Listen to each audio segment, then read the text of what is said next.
ಕನ್ನಡ ಸಾಹಿತ್ಯ ಪರಿಷತ್ತು ಜಿಲ್ಲಾ ಘಟಕ ಬಾಗಲಕೋಟೆ ಹಾಗೂ ಕನ್ನಡ ಸಾಹಿತ್ಯ ಪರಿಷತ್ತು ಘಟಕ ಮುಧೋಳ ಇವರ ಸಹಯೋಗದಲ್ಲಿ ರನ್ನನಗರಿ ಮುಧೋಳದ ಪರ್ಣಕುಟಿಯಲ್ಲಿ ಸಂಕ್ರಮಣದ ಕವಿಗೋಷ್ಠಿ ಹಾಗೂ ದಿನದರ್ಶಿಕೆ ಬಿಡುಗಡೆ ಸಮಾರಂಭ ಜರುಗಿತು. ಕನ್ನಡ ಸಾಹಿತ್ಯ ಪರಿಷತ್ತು ಸಹಯೋಗದಲ್ಲಿ ಗುರುವಾರ ಸಾಯಂಕಾಲ ಡಾಕ್ಟರ್ ಶಿವಾನಂದ ಕುಬಸದವರ ತೋಟದ ಮನೆ ಜೀರ್ಗಾಳದ ಪರ್ಣಕುಟಿಯಲ್ಲಿ ಸಂಕ್ರಮಣದ ಕವಿಗೋಷ್ಠಿ ಹಾಗೂ ದಿನದರ್ಶಿಕೆ ಬಿಡುಗಡೆ ಸಮಾರಂಭವನ್ನು ಹಮ್ಮಿಕೊಳ್ಳಲಾಗಿತ್ತು. ಕಾರ್ಯಕ್ರಮದ ಅಧ್ಯಕ್ಷತೆಯನ್ನ ಖ್ಯಾತ ಸಾಹಿತಿಗಳು ಹಾಗೂ ರಾಜ್ಯೋತ್ಸವ ಪ್ರಶಸ್ತಿ ಪುರಸ್ಕೃತರಾದ ಡಾಕ್ಟರ್ ಬಾಳಾಸಾಹೇಬ್ ಲೋಕಾಪುರ್ ವಹಿಸಿದ್ರು. ಉದ್ಘಾಟನೆಯನ್ನ ರನ್ನ ಪ್ರತಿಷ್ಠಾನದ ಸದಸ್ಯ ಎಸ್ ಸರ್ಗಣಾಚಾರಿ ಮಠ ನೆರವೇರಿಸಿದ್ರು. ಈ ವೇಳೆ ವೇದಿಕೆಯಲ್ಲಿ ಸಿಪಿಐ ಮಹಾದೇವ್ ಶಿರಹಟ್ಟಿ, ಕನ್ನಡ ಸಾಹಿತ್ಯ ಪರಿಷತ್ತು ಜಿಲ್ಲಾಧ್ಯಕ್ಷ ಶಿವಾನಂದ ಶೆಲ್ಲಿಕೇರಿ, ಲಕ್ಕಂ ಶಿಕ್ಷಣ ಸಂಸ್ಥೆಯ ನಿರ್ದೇಶಕರಾದ ಡಿಆರ್ ಲಕ್ಕಂ, ಪತ್ರಕರ್ತ ವೆಂಕಟೇಶ್ ಗುಡ್ಡೆಪ್ಪನವರ್, ಚಿಂತನ ಸಿರಿ ವೇದಿಕೆಯ ಅಧ್ಯಕ್ಷ ಡಾಕ್ಟರ್ ಶಿವಾನಂದ ಕುಬ್ಸದ್, ಕನ್ನಡ ಸಾಹಿತ್ಯ ಪರಿಷತ್ತು ಮುಧೋಳ ಅಧ್ಯಕ್ಷ ಆನಂದ ಪೂಜಾರಿ ಸೇರಿದಂತೆ ಅನೇಕರು ಹಾಜರಿದ್ದರು. ವೇದಿಕೆಯಲ್ಲಿನ ಗಣ್ಯರ ನುಡಿಗಳ ನಂತರ ಕವಿಗೋಷ್ಠಿ ಜರುಗಿತು.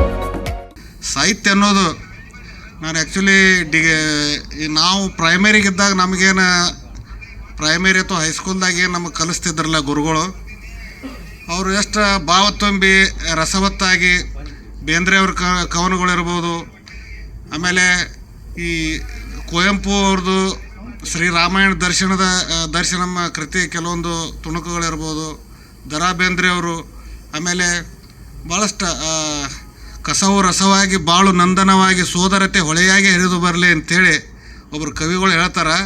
ಕಸ ರಸ ಆಗಬೇಕಂತ.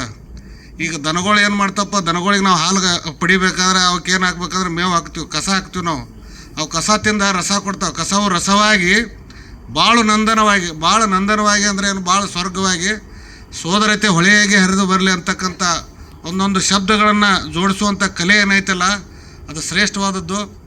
ಇಂಥ ಒಂದು ಕವಿಗೋಷ್ಠಿಗಳ ಮುಖಾಂತರ ಭಾಳಷ್ಟು ಕವಿಗಳು ಸಾಹಿತಿಗಳು ತಮ್ಮ ರಚನೆಯನ್ನು ಹೊರಗೆ ತರ್ತಾರೆ. ಈ ಕಾರ್ಯಕ್ರಮದಾಗ ಇದು ಫಸ್ಟ್ ಟೈಮ್ ನಾವು ಪಾರ್ಟಿಸಿಪೇಟ್ ಮಾಡ್ತಾ ಇರೋದು. ಟೈಮ್ ಬೇಂಗ್ ನಾವು ಇನ್ನು ಮುಂದೆ ಏನರೇ ರಚನೆ ಆತಂದ್ರೆ ಇದ್ರ ಮುಖಾಂತರ ನಾವು ಮುಂದೆ ಪಾರ್ಟಿಸಿಪೇಟ್ ಮಾಡ್ತೀವಿ ಅಂಥೇಳಿ ನಾನು ಇಲ್ಲಿ ಕರೆಸಿ ಎರಡು ಮಾತಾಡೋಕ್ಕೆ ಅವಕಾಶ ಕೊಟ್ಟು ತಮ್ಮೆಲ್ಲರಿಗೂ ಧನ್ಯವಾದಗಳು. ಅದು ಅವಶ್ಯಕವಾಗಿದೆ. ಅದು ಕಾವ್ಯವಾಗಲಿ ಅಥವಾ ಗದ್ಯ ಸಾಹಿತ್ಯವಾಗಲಿ, ಯಾವುದೇ ಒಂದು ಸಾಹಿತ್ಯ ಆಗಲಿ ನಾವು ರಚನೆ ಮಾಡಬೇಕಾತಂದ್ರೆ ಮೊಟ್ಟ ಮೊದಲಿಗೆ ಓದು ಅವಶ್ಯಕ ಬೇಕು. ಓದು, ಹೆಚ್ಚಿನ ಓದು ಅವಶ್ಯಕವಾದ ಓದು ಒಂದು ವೇಳೆ ಪ್ರತಿಯೊಬ್ಬ ಕವಿಯಲ್ಲಿ ಅದು ಹೆಚ್ಚಿನ ರೀತಿಯಲ್ಲಿ ಕಂಡುಬಂದರೆ ಇಲ್ಲಿ ಓದುವುದರಿಂದ ಗಟ್ಟಿಯಾದಂಥ ಪದಗಳು ಸಿಗುತ್ತವೆ. ಆ ಗಟ್ಟಿಯಾದ ಶಬ್ದಗಳಿಂದ ಕಾವ್ಯ ಗಟ್ಟಿಯಾಗ್ತದ, ಭಾವನೆಗಳು ಅಳುತ್ತ ಅನ್ನುವಂಥ ಮಾತನ್ನು ಹೇಳ್ತಾ ಪ್ರತಿಯೊಬ್ಬ ಕವಿಗೆ ಓದು ಅವಶ್ಯಕ ಬೇಕು. ಅಲ್ಲ, ಇಲ್ಲಿ ಕಾವ್ಯ ಬದುಕನ್ನು ಬಿಂಬಿಸುವಂಥ ಕಾವ್ಯ ಬೇಕಾಗಿದೆ. ನಮಗೆ ಬದುಕಿಗೆ ಸಮೀಪವಾದಂಥ ಕಾವ್ಯಗಳು ಬೇಕಾಗಿವೆ. ಸುಖ, ದುಃಖ, ನೋವು, ನಲಿವು, ಎಡರು, ತೊಡರು, ಸರಸ, ವಿರಸ, ಪ್ರೀತಿ, ಪ್ರೇಮ, ನಿಸರ್ಗ ಎಲ್ಲ ಅಂಶಗಳನ್ನು ಒಳಗೊಂಡಿರುವಂಥ ಕಾವ್ಯ ಇವತ್ತು ನಮಗೆ ಬೇಕಾಗಿದೆ. ವಾಸ್ತವ ಪರಿಸರವನ್ನು, ವಾಸ್ತವ ಸನ್ನಿವೇಶವನ್ನು ಬಿಂಬಿಸುವಂಥ ಕಾವ್ಯ ಇವತ್ತು ಅವಶ್ಯ ಬೇಕಾಗಿವೆ. ಅಷ್ಟೇ ಅಲ್ಲ, ಕವನಗಳಲ್ಲಿ ಅಡಗಿಕೊಂಡಿರುವ ನೋವು, ನಲಿವುಗಳ ಮನಸ್ಸು ತಟ್ಟುವ ಭಾವನೆಗಳನ್ನು ಒಳಗೊಂಡಂಥ ಕಾವ್ಯ ಇವತ್ತು ನಮಗೆ ಬೇಕಾಗಿದೆ. ಅಲ್ಲದೆ ಈ ಜೀವನ, ಪ್ರೀತಿ ಮತ್ತು ಸಾಮಾಜಿಕ ಕಾಳಜಿ ತುಂಬಿಕೊಂಡಿರುವ ಕಾವ್ಯಗಳು ಅವಶ್ಯಕವಾಗಿವೆ. ಅಲ್ಲದೆ ನೋವು ತುಂಬಿದ ಕಾವ್ಯ ಗಟ್ಟಿ ಧ್ವನಿಯಾಗಬೇಕು. ನೋವು ತುಂಬಿದ ಕಾವ್ಯ ಗಟ್ಟಿ ಧ್ವನಿಯಾಗಬೇಕು. ಆ ಧ್ವನಿಯಲ್ಲಿ ಆಶಾ ಭಾವನೆಗಳು ತುಂಬಿರಬೇಕು. ಅಂಥ ಕವನಗಳು ಇವತ್ತು ನಮಗೆ ಅವಶ್ಯಕವಾಗಿ ಬೇಕಾಗಿವೆ. ಅವರೇ ಸುತ್ತಿಕೊಂಡು ಕಾಳು ಕಡಿ ಹೊತ್ತುಕೊಂಡು ಮಕ್ಕಳು ಮರಿ ಎತ್ತಿಕೊಂಡು ಕನಸುಗಳ ಕಟ್ಟಿಕೊಂಡು ಗ್ಯಾಂಗರು ಬಂದರು. ಅರಿಯದ ಜೀವನ ಗುರಿಕಾಣದ ಪಯಣ, ಜೀವನ ಸಾಗಿದಂತೆ ಸಾಗೋಣ. ಅರಿಯದ ಜೀವನ ಗುರಿಕಾಣದ ಪಯಣ, ಜೀವನ ಸಾಗಿದಂತೆ ಸಾಗೋಣ. ಜೀವನವೆಂದರೆ ಹಿಂಗೇನ, ಬರೆದವರಾರೆಂದು ಯಾರನ್ನು ಕೇಳೋಣ. ಜೀವನವೆಂದರೆ ಹಿಂಗೇನ, ಬರೆದವರಾರೆಂದು ಯಾರನ್ನು ಕೇಳೋಣ. ಸಂಸಾರದ ನಗ ಹೊತ್ತು ಹಗಲಿರುಳು ಅತ್ತು ಅತ್ತು. ಸಂಸಾರದ ನಗ ಹೊತ್ತು ಹಗಲಿರುಳು ಅತ್ತು ಅತ್ತು. ಸಾಕಿದ ಕರಳಿಗೂ ನಗ ಹೊರುವ ಭಾರ ಬಿತ್ತು. ಸಾಕಿದ ಕರಳಿಗೂ ನಗ ಹೊರುವ ಭಾರ ಬಿತ್ತು. ನಕ್ಕವರು ಕಾಣದಂತೆ ಅತ್ತವರು. ನಕ್ಕವರು ಕಾಣದಂತೆ ಅತ್ತವರು. ಬೆರೆತವರು ಬೆವೆತವರು ನೋವನ್ನೇ ಮರೆತವರು. ಪುಟ್ಟ ಗುಡಿಸಲೊಳಗೆ ದೊಡ್ಡ ಪ್ರಪಂಚ, ದೊಡ್ಡ ಪ್ರಪಂಚದೊಳಗೆ ಪುಟ್ಟ ಜೀವನ. ಜೀವನ ಸೋಲಲ್ಲ ಸೋಮಾರಿಯ ಸೊತ್ತಲ್ಲ. ಜೀವನ ಸೋಲಲ್ಲ ಸೋಮಾರಿಯ ಸೊತ್ತಲ್ಲ. ಬದುಕುವ ಹಠ ಬಿಟ್ಟವರಲ್ಲ, ಬಿಟ್ಟರೆ ಬದುಕುವುದಿಲ್ಲ. ಬದುಕುವ ಹಠ ಬಿಟ್ಟವರಲ್ಲ, ಬಿಟ್ಟರೆ ಬದುಕುವುದಿಲ್ಲ. ಬದುಕ ಬಂಡಿ ನಿಲ್ಲುವುದಲ್ಲ, ಬದುಕ ಬಂಡಿ ನಿಲ್ಲುವುದಲ್ಲ. ಹೆದ್ದಾರಿಯಂತೆ ಸಾಗುವುದು ಅತ್ತ ಇತ್ತ, ಹೆದ್ದಾರಿಯಂತೆ ಸಾಗುವುದು ಅತ್ತ ಇತ್ತ. ದಾಹಕ್ಕೆ ನೀರು, ಹಸಿವಿಗೆ ಅನ್ನ, ಇಷ್ಟೇ ಸಾಕಲ್ಲವೇ ಬದುಕಲು ಚೆನ್ನ. ದಾಹಕ್ಕೆ ನೀರು, ಹಸಿವಿಗೆ ಅನ್ನ, ಇಷ್ಟೇ ಸಾಕಲ್ಲವೇ ಬದುಕಲು ಚೆನ್ನ. ಇಷ್ಟೇ ಸಾಕಲ್ಲವೇ ಬದುಕಲು ಚೆನ್ನ. ಧನ್ಯವಾದಗಳು. ನನ್ನ ಕವನದ ಶೀರ್ಷಿಕೆ ಕದಡಿದ ಕರುಳ ಬಳ್ಳಿ. ಬೇಸರಿಸಿ ಬೇನೆ ಎರಿಯದೆ ಎದೆ ಅಮೃತವ ಉಣಿಸಿ, ಮಮತೆಯ ಮೇಲ್ಗೊಬ್ಬರ ಹಾಕಿ ಕಾಲ್ಕಾಲಕ್ಕೆ ನೀರು ತನಿಸಿ, ಪ್ರೇಮದಿಂ ಪೋಷಿಸಿದ ಕರುಳ ಬಳ್ಳಿ ಕದಡಿ ಚಲ್ಲಾಪಿಲ್ಲಿಯಾಗಿವೆ. ಪ್ರೇಮದಿಂ ಪೋಷಿಸಿದ ಕರುಳ ಬಳ್ಳಿ ಕದಡಿ ಚಲ್ಲಾಪಿಲ್ಲಿಯಾಗಿವೆ. ಹೊಳೆವ ಇಬ್ಬನಿಯಂತೆ ತಳತಳಿಸುವ ನಗು, ಹೊಳೆವ ಇಬ್ಬನಿಯಂತೆ ತಳತಳಿಸುವ ನಗೆ, ಸರದಿ ದಂಡೆಯೊಡನಾಟದ ಉಲ್ಲಾಸದ ಬಗೆ. ಹೊಟ್ಟೆಯಲ್ಲಿ ಸಾವ ಹೆಣ್ಣ ಭ್ರೂಣದಂತೆ ಮಮತೆ ಮರೆಯಾಗಿದೆ. ಹೊಟ್ಟೆಯಲ್ಲಿ ಸಾವ ಹೆಣ್ಣ ಭ್ರೂಣದಂತೆ ಮಮತೆ ಮರೆಯಾಗಿದೆ. ನಿಟ್ಟುಸಿರ ಸರದಲ್ಲಿ ಕಂಬಣಿಯ ಪೋಣಿಸುತ್ತಾ, ಹೆತ್ತ ಹೊಟ್ಟೆಗೆ ನಂಜು ತರುವ ದುಷ್ಟ ಸಂತತಿಯ ಗೇಣಿಸುತ್ತಾ, ಹಿರಿಯ ಜೀವಗಳು ಹರಿವ ಜೀವನದ ಹರಿತ ಹಾದಿಯ ವಲ್ಲೆನೊಲ್ಲದೆ ತುಳಿವರು. ಹಿರಿಯ ಜೀವಗಳು ಹರಿವ ಜೀವನದ ಹರಿತ ಹಾದಿಯ ವಲ್ಲೆನೊಲ್ಲದೆ ತುಳಿವರು. ಎಂತೋ ಏನೋ ಏತಕ್ಕೆಂದು ಹೀಗೆ ಕೊಳಕು, ಅವಳು ಬರಲು ಆಗ ನಿನಗೆ ಕಂಡಿತೊಂದು ಹೊಸ ಬೆಳಕು. ಬೆಳಕಿನಲ್ಲಿ ಹುಳುಕ ನೋಡಿ ಎಸೆಯದಿರು ಅತ್ತಿ ಹಣ್ಣನು. ಬೆಳಕಿನಲ್ಲಿ ಹುಳುಕ ನೋಡಿ ಎಸೆಯದಿರು ಅತ್ತಿ ಹಣ್ಣನು. ಬಾಳ ಬುತ್ತಿ ಬಿಡದೆ ಹೊತ್ತು ತಿರುಗಿ ಸಾಗಿ ಸರಿದಿದೆ ಹಣ್ಣೊಂದ ತಾಸ. ಧನ್ಯ ಜೀವಿಯ ಗೂಡ ನೋಡಲ್ಲಿ ಉಳಿದೊಂದ ತಾಸ. ಧನ್ಯ ಜೀವಿಯ ಗೂಡ ನೋಡಲ್ಲಿ ಉಳಿದೊಂದ ತಾಸ. ಧನ್ಯವಾದಗಳು. ನನ್ನ ಕವನದ ಶೀರ್ಷಿಕೆ ಕುಂಭಸ್ನಾನ. ಧರ್ಮ ಕರ್ಮಗಳ ಬೇಲಿಯ ದಾಟಿ, ಧರ್ಮ ಕರ್ಮಗಳ ಬೇಲಿಯ ದಾಟಿ, ಕಾಮಕ್ರೋಧಗ ಲೋಭ ಮದಮೋಹಗಳ ಬಲೆಯೊಳಗೆ ಮಿಂದು, ಕಾಮ ಕ್ರೋಧ ಲೋಭ ಮೋಹಗಳ ಬಲೆಯೊಳಗೆ ಮಿಂದು, ಮಿತ್ತ ಜೀವಕ್ಕೆ ಮತ್ತೇಕೆ ಈ ಕುಂಭಸ್ನಾನ, ಮತ್ತೇಕೆ ಈ ಕುಂಭಸ್ನಾನ. ನಿನ್ನ ಅಹಮ್ಮಿನ ಕೋಟೆಯೊಳಗೆ ನೀ ಕಟ್ಟಿದ ಸಾಮ್ರಾಜ್ಯದ ಅಡಿಯೊಳಗೆ ನೀ ಅಧಿರಾಜ. ನಿನ್ನ ಅಹಮ್ಮಿನ ಕೋಟೆಯೊಳಗೆ ನೀ ಕಟ್ಟಿದ ಸಾಮ್ರಾಜ್ಯದ ಅಡಿಯೊಳಗೆ ನೀ ಅಧಿರಾಜ. ಮೆರೆ ಮೆರೆದು ಉರಿ ಉರಿದು ಉಪ್ಪ ತಿಂದ ಮೇಲೆ ಮತ್ತೇಕೆ ನಿನಗೆ ಈ ಕುಂಭಸ್ನಾನ, ಮತ್ತೇಕೆ ನಿನಗೆ ಈ ಕುಂಭಸ್ನಾನ.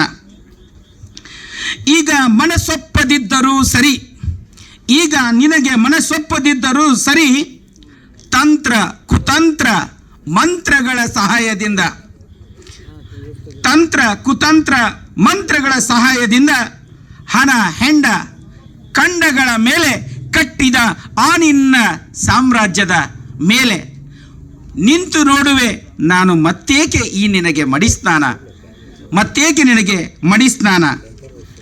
ಗಂಗೆ ಚ ಯಮುನೆ ಚ ಸರಸ್ವತಿ ಎಂದು ಮತ್ತೆ ಮತ್ತೆ ಮಿಂದು ಮಡಿ ಮಾಡಿದರೆ ಅದು ನಿನ್ನ ದೇಹಕ್ಕೆ ಮಾತ್ರ, ನಿನ್ನ ಮನಕ್ಕೆಲ್ಲಿದೆ ಹೇಳು ಆ ಕುಂಭಸ್ನಾನ, ಆ ಕುಂಭಸ್ನಾನ. ಹೆತ್ತವರನ್ನು ದೂರ ಅಟ್ಟಿ, ಹೆತ್ತವರನ್ನು ದೂರ ಅಟ್ಟಿ ಹೊಟ್ಟೆ ಉರಿಸಿ ಕಡಲಾಚೆ ನೀ ಮೆರೆದು, ಕಡಲಾಚೆ ನೀ ಮೆರೆದು ಸೊಲ್ಲು ಸೊಲ್ಲಿನಲ್ಲಿ ನಾನೆಂದು ಬೆರಿದ ನಿನಗೆ, ಸೊಲ್ಲು ಸೊಲ್ಲಿನಲ್ಲಿ ನಾನೆಂದು ಬಿರಿದ ಈಗ ನನಗೆ ಮತ್ತೆ ಮಡಿಸ್ನಾನ ಬೇಕೆ, ನಿನಗೆ ಮತ್ತೆ ಮಡಿಸ್ನಾನ ಬೇಕೆ. ಅದು ನೀನಲ್ಲ, ಅದು ನಿನಗಲ್ಲ, ಅದು ನಿನಗಲ್ಲ, ಅದು ನೀನಲ್ಲ. ಅದು ಭಕ್ತಿ ಸಾರದ ಅಲೆಯಲಿ, ಭಕ್ತಿ ಸಾರದ ಅಲೆಯಲ್ಲಿ ಷಡ್ವರ್ಗಗಳನ್ನು ದಾಟಿದ ಭಕ್ತಿಯ ಸೆಲೆಯ ಸಾಧಕರಿಗೆ ಬೇಕು ಮಡಿಸ್ನಾನ. ಅದು ದೇಹಕ್ಕಲ್ಲ, ನಿನ್ನ ಮನಕ್ಕೆ ಬೇಕು, ಅದು ನಿನ್ನ ಮನಕ್ಕೆ ಬೇಕು. ಮತ್ತೇಕೆ ಬೇಕು ಈ ನಿನ್ನ ಕುಂಭಸ್ನಾನ, ಮತ್ತೇಕೆ ಬೇಕು ನಿನಗೆ ಈ ಕುಂಭಸ್ನಾನ. ಧನ್ಯವಾದಗಳು. ಇವತ್ತಿನ ನನ್ನ ಕವನದ ಶೀರ್ಷಿಕೆ ಸಂಕ್ರಮಣ. ಪ್ರತಿ ವರ್ಷದಂತೆ ಈ ವರ್ಷವೂ ಬಂದಿತು ನಮ್ಮ ಸಂತಸದ ಹಬ್ಬ ಸಂಕ್ರಮಣ. ಪ್ರತಿ ವರ್ಷದಂತೆ ಈ ವರ್ಷವೂ ಬಂದಿತು ನಮ್ಮ ಸಂತಸದ ಹಬ್ಬ ಸಂಕ್ರಮಣ. ಚಳಿ ಚಳಿಯ ನಡುಕದಲ್ಲಿ ಹಬ್ಬದ ಹುರುಪಿನಲ್ಲಿ, ಚಳಿ ಚಳಿಯ ನಡುಕದಲ್ಲಿ ಹಬ್ಬದ ಹುರುಪಿನಲ್ಲಿ ಎಳ್ಳು ಬೆಲ್ಲವನ್ನು ಸವಿಯುತ್ತಾ ನಾವು ನೀವು ಹೀಗೇ ಇರೋಣ ಎಂದಿದೆ ನಮ್ಮ ಸಂಕ್ರಮಣ. ವರ್ಷ ಪೂರ್ತಿ ದಣಿದಣಿದು ಒಂದೊಳ್ಳೆ ಕಾಲ ಬರುವುದೆನ್ನುತ್ತಾ ಮುಂದಿನ ದಿನಗಳ ಕನಸ ತೇರನ್ನು ಹೊತ್ತು ಖುಷಿ ಖುಷಿಯಿಂದ ಎಲ್ಲರೂ ನಗುತ್ತಲಿರು ಎಂದಿದೆ ನಮ್ಮ ಸಂಕ್ರಮಣ. ಗ್ರಹ ಚಲನೆಗಳು ಏನೇ ಇರಲಿ ನಿಮ್ಮ ಕಾಯಕಗಳನ್ನು ಬಿಡದಿರು ಎಂದು ಗಿಡ ಮರ ಪ್ರಾಣಿ ಪಕ್ಷಿಗಳ ನಡುವೆ ಮಾನವೀಯತೆಯ ಭಾವ ಹೊತ್ತು ನಡೆ ಎಂದು ಎಲ್ಲಿದ್ದರೂ ನಾ ಕಾಯುವೆ ನಿನಗೆಂದು ಎಂದಿತು ನಮ್ಮ ಸಂಕ್ರಮಣ. ಮನ ಮೈಗಳ ಜಾಗ್ರತೆ ನಿಮ್ಮ ಆಸ್ತಿಯೆಂದು ನಡೆ ನುಡಿಯೇ ನಿಮ್ಮ ಆಭರಣವೆಂದು ಜಗ ಕಾಯಲಾಗದಿದ್ದರೂ ಮನಗಳ ಕಾಯುವ ನಿನ್ನ ಸಂಗ ಬಿಡೆನೆಂದಿದೆ ಸಂಕ್ರಮಣ. ಧನ್ಯವಾದಗಳು. ಎಲ್ಲರಿಗೂ ನಮಸ್ಕಾರ. ನನ್ನ ಕವನದ ಶೀರ್ಷಿಕೆ ಸಂಕ್ರಾಂತಿ ಹಬ್ಬ. ವರುಷದ ಮೊದಲ ಹಬ್ಬವು ಸೂರ್ಯನು ಪಥ ಬದಲಿಸುವ ಸಂಭ್ರಮವು.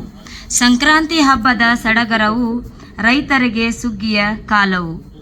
ಎಳ್ಳು ಬೆಲ್ಲ ಸವಿಯುತ್ತ ಕಬ್ಬಿನ ಸಿಹಿಯ ಹೀರುತ್ತ ದ್ವೇಷ ಹಗೆಯ ಮರೆಯುತ್ತ ಸವಿ ಮಾತುಗಳನ್ನು ನುಡಿಯುತ್ತ ಸಂತಸ ಸಂಭ್ರಮದ ಸಂಕ್ರಾಂತಿ ಹಂಚಿಕೊಳ್ಳುತ್ತಾ ತಿನ್ನುವುದು ಸಂಸ್ಕೃತಿ. ಬಯಸುವೆವು ಭಾರತೀಯರು ಶಾಂತಿ, ಬೆಳಗಲಿ ಮನದಲ್ಲಿ ಜ್ಯೋತಿ. ಕಹಿ ನೆನಪುಗಳು ಮರೆಯೋಣ, ಕಲಿತ ಪಾಠವನ್ನು ಅರಿಯೋಣ. ಸಂಕ್ರಾಂತಿಗೆ ಸ್ವಾಗತ ಕೋರೋಣ, ಎಲ್ಲರೊಂದಿಗೆ ನಗು ನಗುತ್ತಾ ಬಾಳೋಣ. ಧನ್ಯವಾದಗಳು. ಯಾರಿಗೆ ಬೇಕು ಕವಿತಾ? ಬ್ರೆಡ್ ತ ಬೆಣ್ಣೀತ ಇರಲಿಲ್ಲ ಅಂದರೆ ಎಣ್ಣೀತ. ಬೇಂದ್ರೆಯವರು ಹೇಳಿದಂಥ ಈ ಕವಿತೆ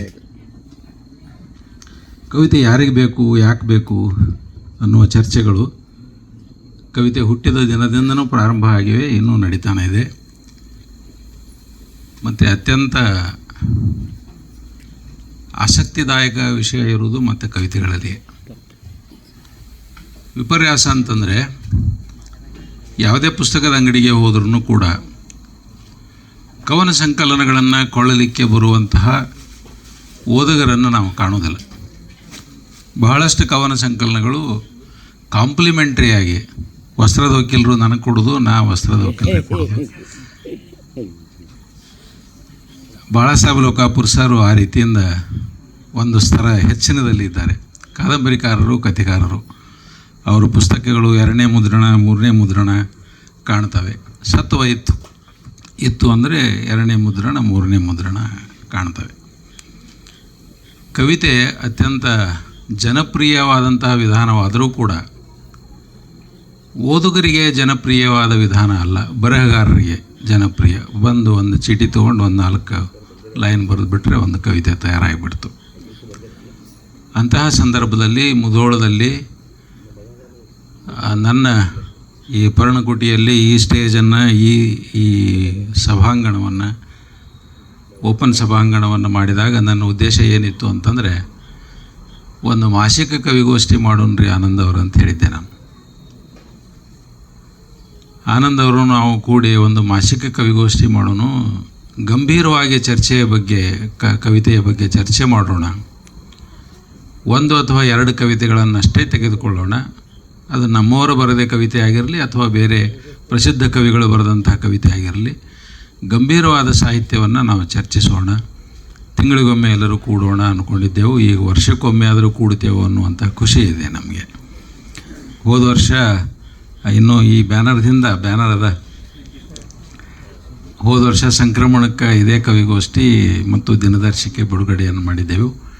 ಮತ್ತು ಈ ವರ್ಷ ಮಾಡಿದ್ದೇವೆ. ವರ್ಷಕ್ಕೊಮ್ಮೆ ಆದರೂ ಕೂಡ ಮಾಡ್ತಾ ಇದ್ದೇವೆ ಅನ್ನುವಂಥ ಖುಷಿ, ಸಂತೋಷ, ಹೆಮ್ಮೆ ನಮಗಿದೆ. ಅದಕ್ಕೆಲ್ಲ ಕಾರಣೀಕರ್ತರಾದಂಥವ್ರು ತಾವು. ಈ ಕವಿತೆಯ ಬಗ್ಗೆ ಚರ್ಚೆಗಳಾಗಬೇಕು. ಕವಿತೆ ಯಾಕೆ ಬೇಕು, ಯಾರಿಗೆ ಬೇಕು ಅನ್ನೋದ್ರ ಬಗ್ಗೆ ಹೆಚ್ಚಿನ ಗಂಭೀರವಾದಂತಹ ಚರ್ಚೆಗಳಾಗಬೇಕು. ನಾನು ಕೂಡ ಲೋಕಾಪುರ ಸರ್ ಅವರ ಮಾತುಗಳನ್ನು ಕೇಳಲಿಕ್ಕೆ ಬಂದಂಥವನು. ಯಾವಾಗ ಲೋಕಾಪುರ ಸರು ನಮ್ಮಲ್ಲಿಗೆ ಬರ್ತಾರೆ ಅಂದ ತಕ್ಷಣವೇ ನಾನು ಅತ್ಯಂತ ಸಂತೋಷದಿಂದ ಅವರ ಮಾತುಗಳನ್ನು ಕೇಳಲಿಕ್ಕೆ ಕಾತರನಾಗಿದ್ದೇನೆ.